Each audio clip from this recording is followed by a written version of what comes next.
Hi, the Junie B. Jones book I have today is called Junie B. Jones and That Meanie Jim's Birthday.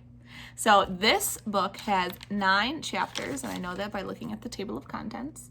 So however you want to split up those 9 chapters throughout the week is up to you. I lost my paper numbers to show you the chapters, so this will just have to do. Whatever works, huh? Chapter 1, Eating Cake. My name is Junie B. Jones. The B stands for Beatrice, except I don't like Beatrice. I just like B, and that's all. B is my bestest letter, on account of my favorite food starts with that guy. Its name is birthday cake. We had that delicious stuff at school today. That's because Polly Allen Puffer turned 6 years old, and his mother brought chocolate cake and ice cream and chocolate milk into room 9. She's a chocolate nut, I think. The party was very fun, except for Polly Allen Puffer got all wound up and he put cake on his head, and then he laughed till milk came out of his nose. That's called nose milk, I told my bestest friend named Lucille.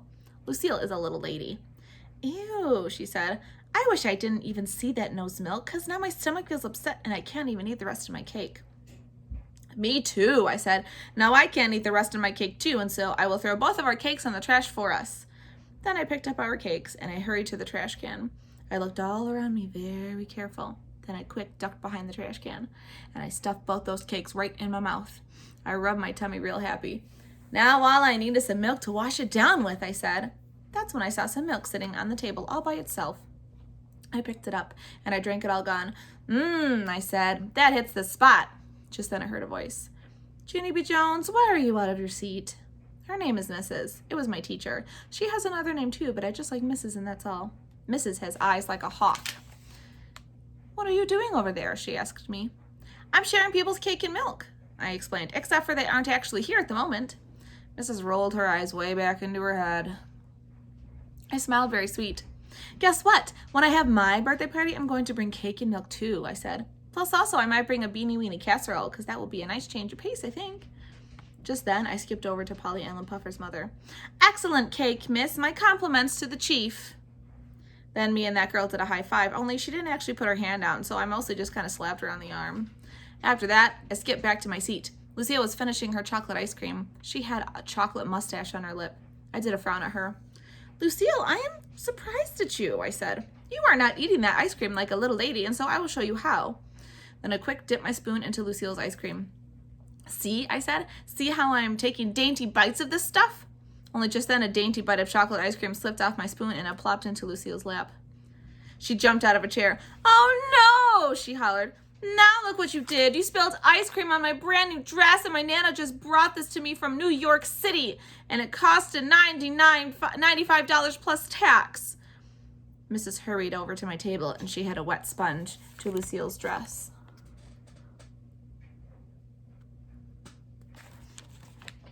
No, don't, said Lucille. You can't put water on this because this dress is made of satin and satin is dry clean only. Mrs. made angry eyes at me. I did a gulp. Who knew? I said real soft. Then I put my head down on my table and I covered up with my arms because that's called laying low. And laying low is what you do if you know what's good for you. Chapter 2, Tapping on That Jim's Head. After the party, me and my other bestest friend rode home on the bus. Her name is Grace. Me and that Grace take turns sitting next to the window. That's good sports of us, I think. Except for sometimes we forget whose turn it is.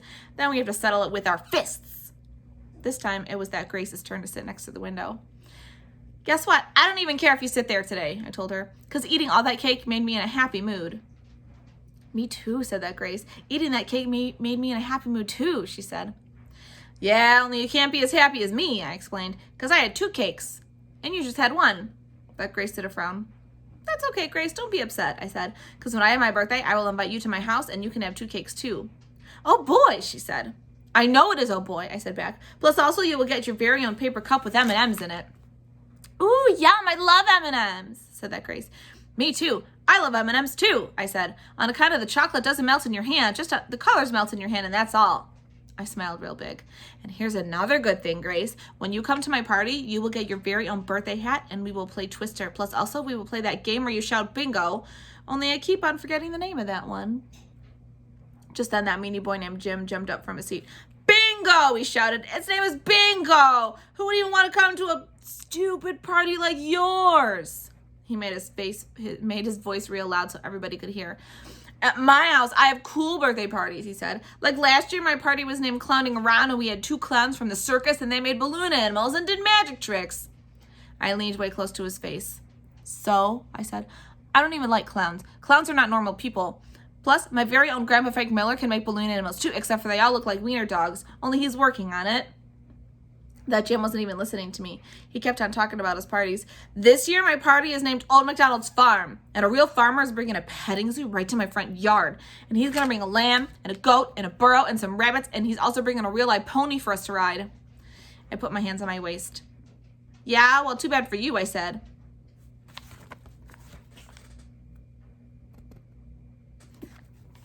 Too bad for you, because I saw about ponies on TV, and ponies buck you off their backs, and then they stomp you to the ground and kill you to death. And so I wouldn't even come to your dumb bunny party in a jillion billion years. Good, said that Jim. I'm glad, because my birthday is this coming Saturday, and tomorrow I'm bringing invitations to every single person in room 9, only not you. You're the only one in the whole class I'm not bringing an invitation to, so there. Then he did a big ha right in my face, and he sat back down in his seat.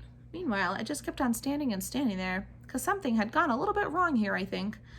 I tapped on his head. Yeah, only here's the thing, I said. I didn't actually know you were having a party on Saturday, and so good news, I think I can make it. No, shouted that mean boy. You're not coming, now go away. I tapped on him again. Yeah, only I was just kidding around about the ponies. They hardly even will stomple you, probably. I don't care, stop bothering me, he shouted. I stood on my tippy toes and looked at his head. I love your hair today. Jim swatted at me. Get away from me, he hollered. You're not coming to my party, and that's final.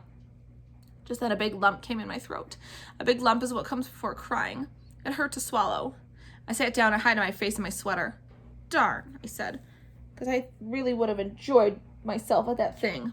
Then my bestest friend named Grace put her arm around me, and she patted me real gentle, and she let me sit next to the window.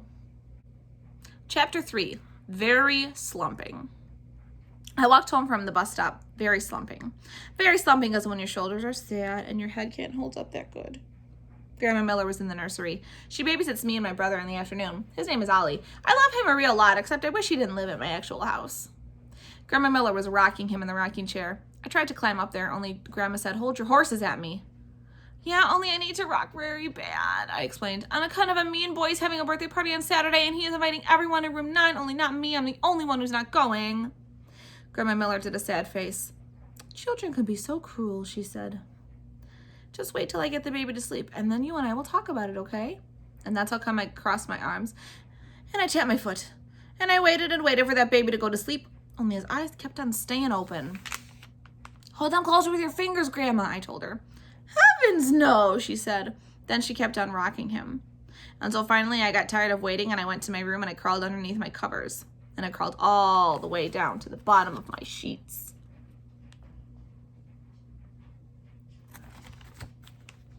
It's very muffly down there. You can say stuff, mean stuff, and no one can hear you. Here's all the stuff I don't like, I said. First, I don't like that meanie Jim. Then, I don't like clowns. And Old MacDonald had a farmer. Plus, I don't like rabbits and burros and ponies. And guess what else? We didn't actually need a baby at this house, only no one even consulted me. Just then I heard a knock at the door. Junie B, it's Grandma, honey. Ollie finally went to sleep. She came in and lifted up my covers. I called your mother and told her what happened at school, she said. I peeked up at her. And so can she fix it? I asked. Can I go to the birthday party now? Grandma Miller held out her arms to me. She pulled me out of my covers. Your mother's going to talk to you about it when she gets home, she said. Meanwhile, why don't you and I have a little fun? Let's read a book, okay? What kind of story would you like to hear? I thought and I thought. I would like to hear a story about a little girl who doesn't get invited to a meanie boy's birthday. And so she sneaks to his house and she lets a wild pony out of the barn. And then it stomples the boy into a flatty pancake and all the children pour maple syrup on that guy and they eat him for breakfast. Grandma Miller looked kind of sickish. You've got to stop worrying about that boy's party. He's just trying to get your goat. Just then my eyes got big and wide. Goat? What goat, Grandma? Do I have a goat? Is it a surprise goat? Are you keeping it a secret at your house? I jumped up and I pulled her hand. Let's go get it. Want to, Grandma? Let's go get the goat right now. Just then a great idea popped into my head. Hey, I just thought of something, Grandma. You and me can bring my goat to my house, and then I can have my very own birthday party on Saturday. I will call it Come and Pet My Goat, and everyone in room 9 will come to my party, and they won't go to that Meanie Jim's. All of a sudden, the front door opened. It was Mother. I run to her speedy quick. Mother, guess what? Guess what? Me and Grandma Miller are going to get my goat. And I'm going to have my very own birthday party on Saturday, and all of room 9 is going to be invited. Only not that Jim. He's the only one not coming, so haha on him. Just then, Grandma Miller sneaked out of the front door with her sweater. I pulled on Mother's arm. Come on, Mother. Come on, I said. We have to get to the store and buy invitations. Plus also, we have to pick up beanie weenies. Mother didn't come on. She sat me down on the couch, and she smoothed my hair. Listen, Junie B., she said. I know Jim hurt your feelings today, but you can't have your birthday party on Saturday. Your birthday isn't until June, remember? And June is still months away. I know Junie is months away, I said. And so that is how come I am moving my birthday sooner, because months away will be too late. Mother picked me up and put me on her lap. I'm afraid you don't understand, honey, she said. You just can't change the day you were born. No one can. It's impossible. I made my voice very whispering. Yeah, only here's a little secret. Nobody in room 9 even knows my birthday is, so I think we can pull it off. Mother did a little smile and she ruffled my hair. Sorry, honey, no can do. Yes, I hollered. Yes, can do, because I have to have my birthday party on Saturday, or else I will be the only one who's not going to that Meanie Jim's, and that's the saddest story I ever heard of. Just then my eyes got a little bit of wet in them. Mother wiped my face with a tissue. Then she hugged me real tight, and she said the words, I'm sorry. More bad news. Grandma called. There is no goat. Chapter 4. Moving. The next morning, I didn't get out of my bed, not even when Mother hollered time for breakfast. She came into my room. Did you hear me, Junie B? It's time to eat, she said. I looked up from my pillow. Yeah, only I'm not even hungry. Plus, also, I'm moving today, I said. Mother smiled. She sat down on my bed. You're moving, huh? She said. And where exactly will you be going? I did my shoulders up and down. Somewhere, I said. Somewhere where? She asked. Somewhere not here, that's where, I said. Mother hugged me. This is still about Jim's birthday party, isn't it? She said. You're still worried about not getting an invitation?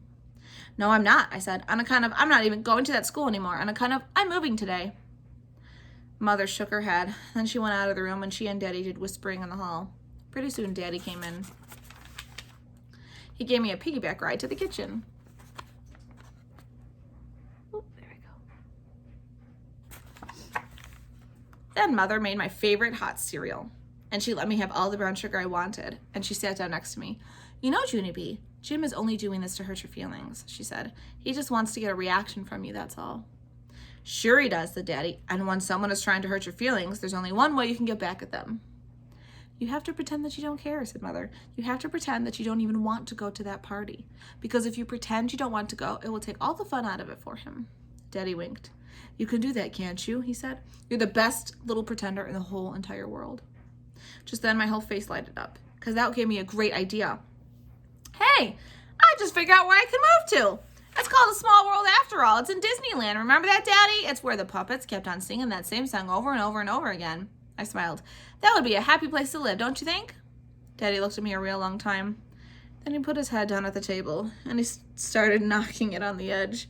Mother pulled him up from there. They went to the hall and did more whispering. After a while, Mother called to me from her bedroom. Junie B, could you come pick up the phone, please? It's your grandfather. He wants to talk to you for a minute. I picked up the phone. Hello? Hello, yourself, little girl, said my Grandpa Frank Miller. What you up to this morning? I'm moving today, I told him. Grandpa Miller sounded upset. Moving, he said. Oh, no, you can't be moving. If you move, then you won't be able to come over to my house on Saturday. I crinkled up my eyebrows at him. 'Cause this conversation smelled fishy, that's why. Yeah, only how come you want me to come to your house, I asked. How come it has to be Saturday? Because Saturday's the day I do my work around here, remember? You're still my little helper, aren't you? I thought very careful. Yes, I said. And kind of sometimes I help Grandpa fix stuff. It's called odd jobs, I think. Are you doing odd jobs? I asked him. Is that why you want me to come there? Sure, I'm doing odd jobs, said my grandpa. But I can't do them without my little helper. You're the only one who wears the tool belt. I smiled real proud, because Grandpa Miller's tool belt is the bestest thing I love. It has a jillion tools hanging off that thing. It wraps around me 2 whole times, and it doesn't even cave in. Just then, Grandpa Miller made his voice real quiet. You haven't even heard the best part yet, he said. Because guess what I'm going to be fixing? I whispered back at him. What? Then Grandpa said for me to hang on a little minute on account of he wanted to close his door or else my grandma might hear. If your grandma hears, then she'll want to be my helper instead of you, he said. I waited very patient. Ready? He asked. Ready, I said. Okay, I'm going to be fixing the toilet upstairs. Just then my mouth came all the way open because fixing the upstairs toilet is a dream come true, that's why. Are you going to take the lid off the top, Grandpa? And are you going to keep flushing it? And are you going to watch all the water go out of that thing? I asked. Sure I am. Of course I am. That's half the fun of fixing the toilet, right? Right, I said. Plus also I love the big ball that floats on the top. Me too, said Grandpa. I love that big ball too, and so I can count on you, can't I? You and I have a date on Saturday, right? I thought some more. Yeah, only I think there's something you forgot, Grandpa. What? He asked. What did I forget, little girl? I raised my eyebrows at that silly head. You forgot that I'm moving today. Chapter 5. Being a Buzzing Bee. Grandpa and Grandpa Miller take turns babysitting me before lunch. Then they get me dressed for kindergarten. Except for today, Mother came home from work, and she got me dressed instead. She said she would drive me to school. If I drive you, then you won't have to see the gym on the bus, she said very thoughtfully. She got out my clothes for school. It was my jumper with frogs on it. Yeah, only guess what? I'm not even wearing school clothes today on account of I'm moving, and so I have to wear moving man clothes. Mother kept on trying to put that jumper on me. That's how come I made my legs and arms real stiff so they wouldn't fit in there real good. Then me and Mother wrestled a teeny bit, and she stood me on my head, and she pulled my tights on me.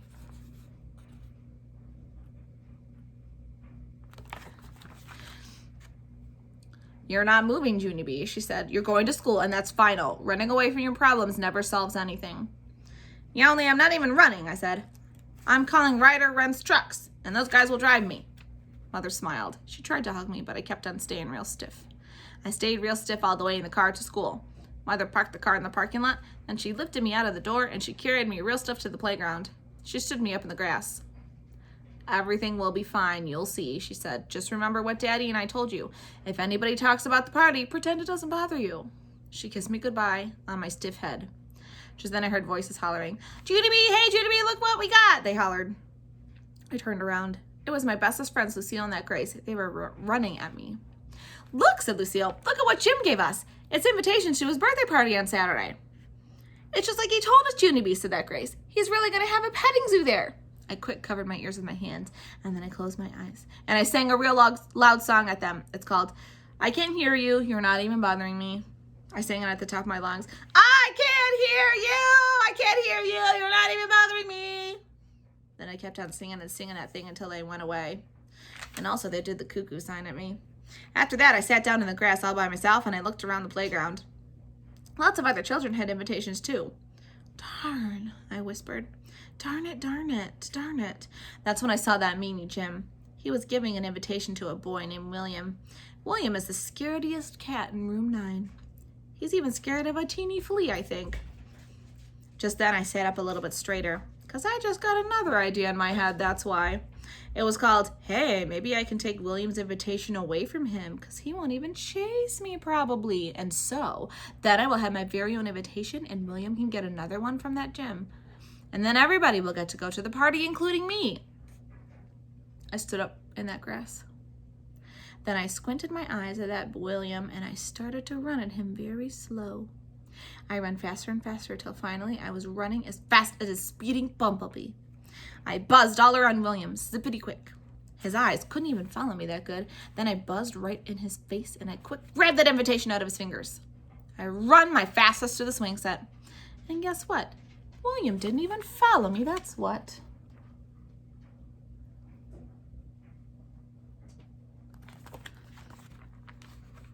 And here's more good news. William's invitation didn't even have his name on it. So that means it could be for anybody, probably.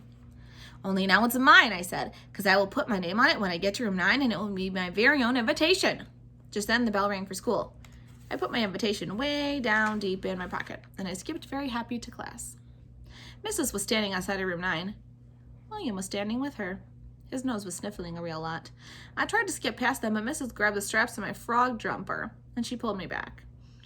Yeah, only I don't actually think that's good for the outfit, I said. Mrs. did a frown. Junie B., did you take something that belonged to William? No, I said, because his name wasn't even on it, and so that means it's for anybody, I think.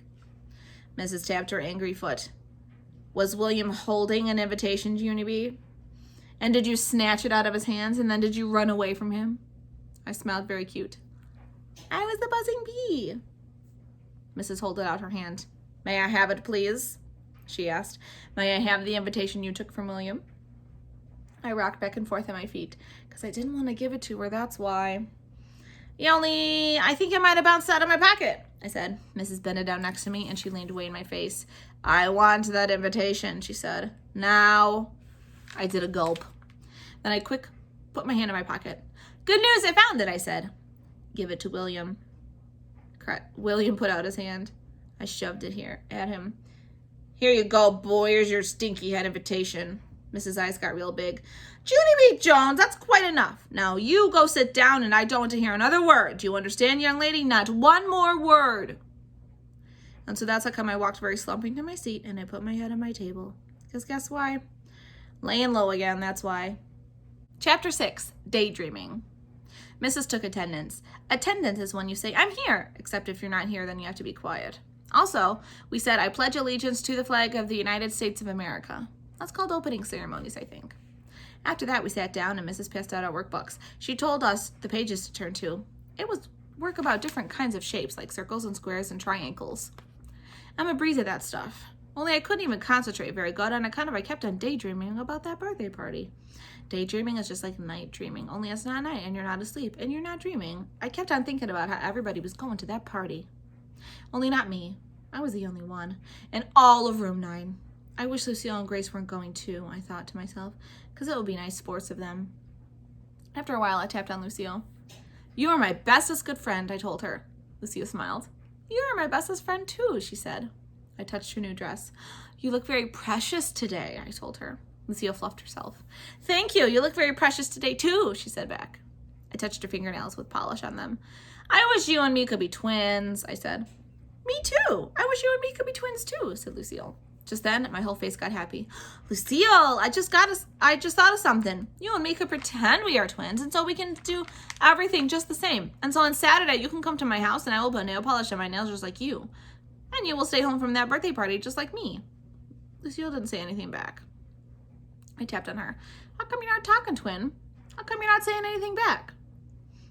Because I want to go to the birthday party, that's why, said Lucille. I did a huffy breath at her. Yes, Lucille, I know you want to go to the party, but now you and me are twins, and so twins have to do everything just the same.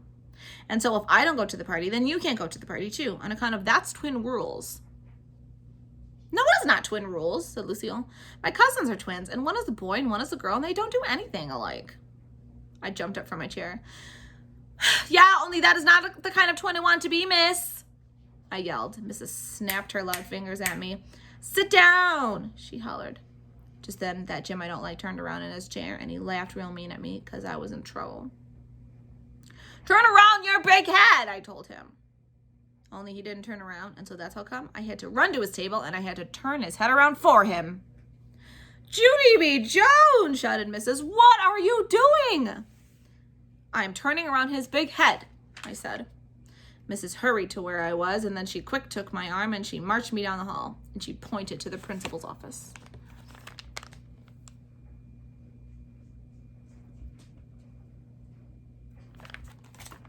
Go, she said, real angry.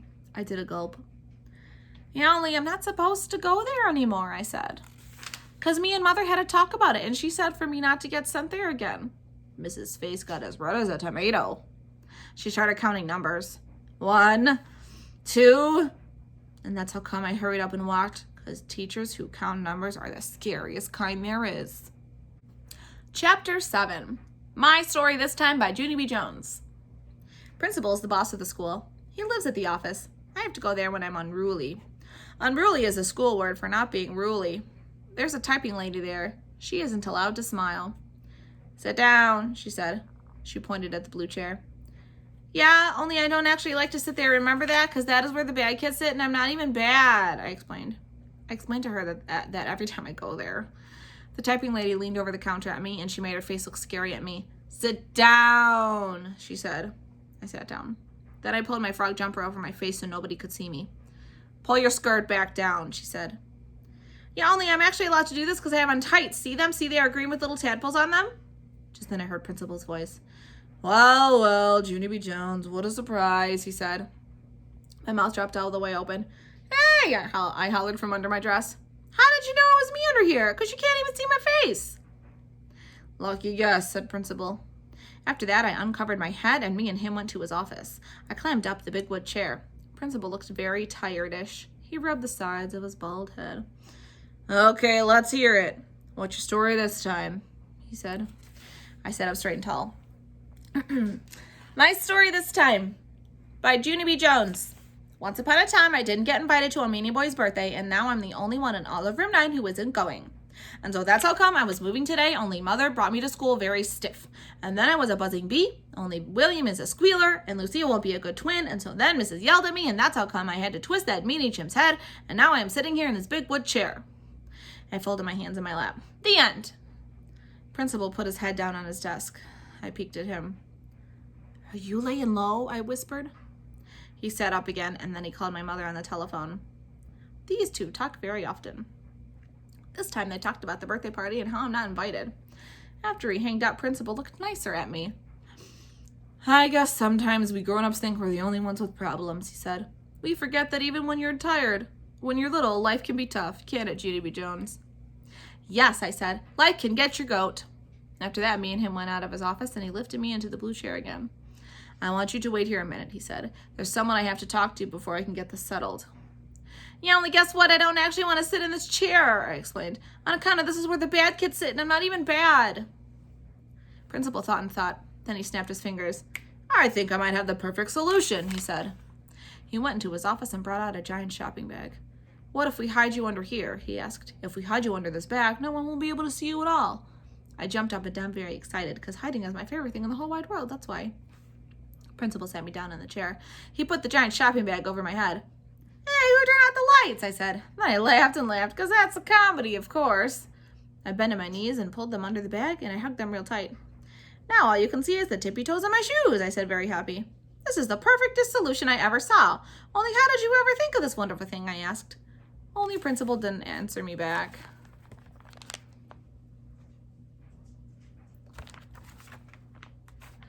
Because he probably went back to his office already. After that, I hid it inside my bag. I had it a real long time. It was a jillion years, I think. Guess what? This is taking longer than a minute, I said from inside there. The typing lady didn't answer me. Yeah, only guess what else? My knees are bended and squished in here, I said. And so this is good for my circulation, probably. Just then my legs started squirming all around because I was getting ants in my pants, that's why. Hey, doesn't anybody have ears? Get me out of here right now because I'm at the end of my rope in this thing. Plus also I'm getting ants in my... All of a sudden, someone yanked the bag off my head. It was the scary typing lady. Pants, I said, very soft. She took me back into the principal's office, and guess what? That Jim was in there. He was sitting in the big wood chair, and Principal was frowning at him. Junie B., our friend Jim here has something he wants to say to you, don't you, Jim? Asked Principal. That meanie Jim didn't answer. He kept on looking at his feet. Principal tapped his fingers. We are waiting, Jim, he said. Then that Jim did a huffy breath, and he said the words, I'm sorry. Principal raised his eyebrows. Sorry for what, Jim? Tell Junie B. what you are sorry for. That Jim stared at his feet some more.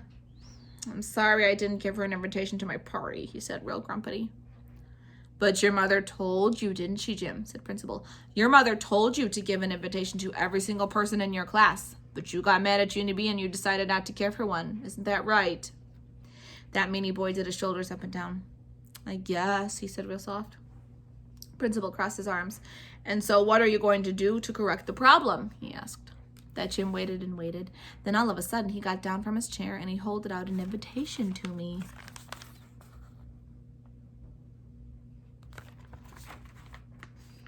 My stomach did a flippity-flop. For me?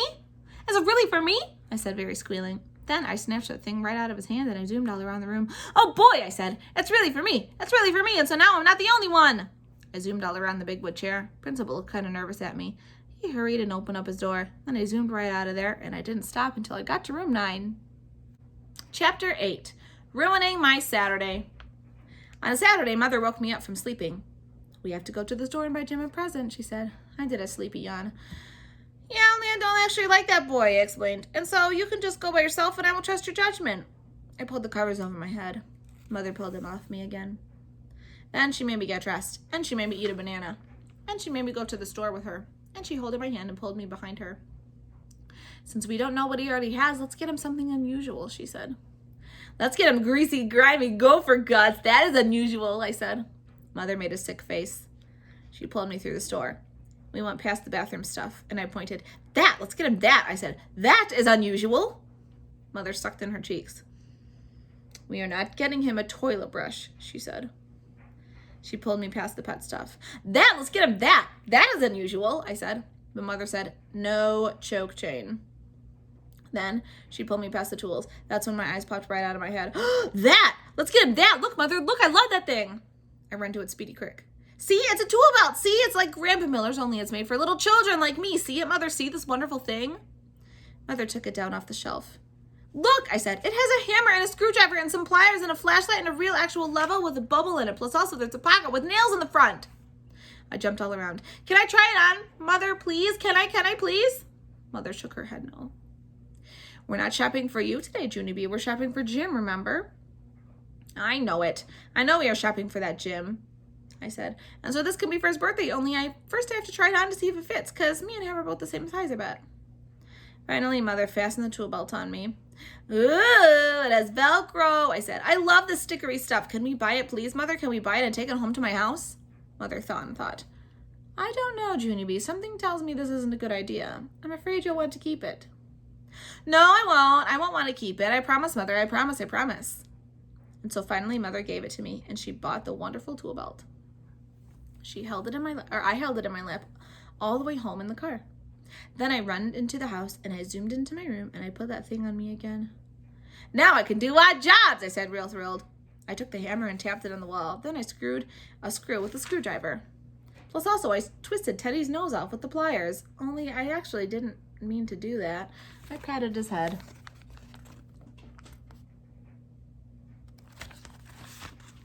Breathe through your mouth, I told him. Just then, Mother's voice hollered to me, Junie B, it's time to take your bath, honey. I did a frown, because Mother was kind of mixed up, I think. I hollered back, yeah, only I don't even have to take a bath today on account of today's Saturday, and Saturday is my dirty day. Mother came into my room. I know, today is Saturday, Junie B, she said, but you're going to a birthday party. And when you go to a birthday party, you have to take a bath. Plus, we're going to have to wash and curl your hair. I backed out from her. No, I said, because no one even explained to me that before, and so that doesn't make sense on account of, I don't like that kid, so how come I have to get clean for him? Mother looked at the end of her rope. When you go to a party, you take a bath, period. End of discussion, she said. Then she left my room, and she went to start the tub. I sat in my bed very glum. Darn it, I said, because that boy's ruining my whole entire Saturday. Mother hollered some more. Junie B, could you bring me the tool belt, please? I need to get it wrapped. Darn, I said, because I didn't even want to give that to him. I looked down at it. I touched all of the wonderful tools. I love this darn thing, I said real sad. I'm waiting, shouted Mother. But I still didn't take it to her. Just then, I heard the bathwater turn off. My heart got very pumpy. Oh no, I said, because now she's going to come get me and she will take my tool belt away and she will wrap it up for that Meanie guy. I jumped off my bed and I ran around my room. I gotta hide. I run all everywhere. Darn, there's not even a good hiding place in this room, I said. Junie B! Mother screamed. And I heard feet. They were coming for me, I think. Oh no, I said. Oh no. Then all of a sudden I quick grabbed my wonderful tool belt and I zoomed to my door and I nailed that thing shut with my hammer. Chapter 9, last chapter. The only one in room 9. Mother runned into my room. She pushed right through my nails. Junie B. Jones, what in the world are you doing in here? She shouted. She looked at my door. Her eyes were very bulging. You were hammering? She yelled. You were hammering nails in your door? Just then Daddy runned in too. Where in the world did you get a hammer? He yelled. Tell him, Junie B. Tell your father where you got the hammer, growled Mother. I pointed at Mom. She gave it to me, I said. Just then the steam came out of Mother's head. No, I did not give you that hammer, Junie B. That hammer was for Jim, and you know it. After that, Mother picked me up, and she sat me on my bed, and she growled more mad words at me. They were, I cannot be trusted to have an actual real hammer, and I cannot be trusted to have a real actual tool belt, and I am never allowed to have nails until I'm all grown up and I live in my own apartment. Daddy walked up and down in front of me. Why, Junie B? Why would you do such a thing? Why would you ever nail your door shut? He said. I started to cry a teeny bit. Because, I said. Because why? Because I felt pressure inside of me. Because that party is ruining my whole entire Saturday. Because first I had to shop. And then Mother said I had to get a bath and wash my hair. Only I don't even like that meanie head boy. And so how come I have to get clean and give him that wonderful tool belt? Because what kind of deal is that? Mother did an angry breath. This was your decision, Junie B. She said, you are the one who wanted to go to the party. No one is making you do it. I wiped my nose on my sweater sleeve. Yeah, only if I don't go, I'll be the only one in room 9, I said. And that is the saddest story I ever heard of. Daddy sat down next to me. Why? He said. Why is it sad to spend your Saturday the way you want to spend it? Why is it sad to spend the day having fun instead of wasting it on a boy you don't like? Mother sat down too. That doesn't sound sad to me. That sounds good, in fact. No, that does not sound good, I said, very snapping. And what kind of good is being the only one? Daddy did his shoulders up and down. Lots of things, he said. Like you'll be the only one who doesn't have to take a bath. Have you ever thought of that? And you'll be the only one who doesn't have to wash your hair either, said Mother. And, said Daddy, you'll be the only one in room 9 who doesn't have to give Jim a present. How about that one? I sat up a little bit straighter, because that was an excellent one, that's why. Mother ruffled my hair. And what about Grandpa Miller, she said. You haven't forgotten that he invited you to his house today, have you? Just then, my whole mouth came open, because I did forget that. The toilet, I said. I forgot about the toilet, because me and Grandpa were going to fix that thing, and we were going to touch the big ball that floats on the top. Mother made a face. Lovely, she said. I know it is lovely, I said, and so I have to get over there right now, or else Grandma is going to get to touch it and not me. Then Mother looked at me very strange, and Daddy went to get his keys. Mother and Daddy made me take the tool belt back to the store. They made me give it back to the man. Here, I said, I cannot be trusted with this wonderful thing. The man smiled kind of sad. Sorry, sis. That's okay, I said, because the nails didn't actually work that good. He gave me my money back. Maybe when you're older, he said. Maybe, I said. Plus also I might get a toilet brush. After the store, I went to my Grandpa Miller's. He was working in his garden. I ran my fastest to him. Grandpa Miller, hey, Grandpa Miller, did you fix it yet? Did you already fix the toilet? He twirled around. Not yet, he said. Not yet, I didn't. I've been waiting for you. And so just then, me and him hurried upstairs, and we got our tools and we ran upstairs. Then we took the lid right off that thing, and I flushed the water right out of it, and I touched the big ball.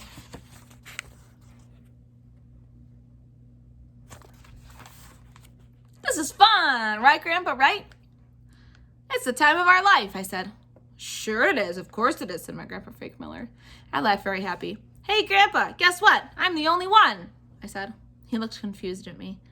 I'm the only one in room 9 who was fixing a toilet, I explained. Then Grandpa Miller laughed too. You're really something, he said. You're really something too, Grandpa, I said back. Then I hugged him real tight, and I climbed up in his lap, and I told him a secret in his ear. And guess what else, I whispered. I still would like a goat. And that, boys and girls, is the end of Junie B. Jones and That Meanie Jim's Birthday. Until next time, bye-bye.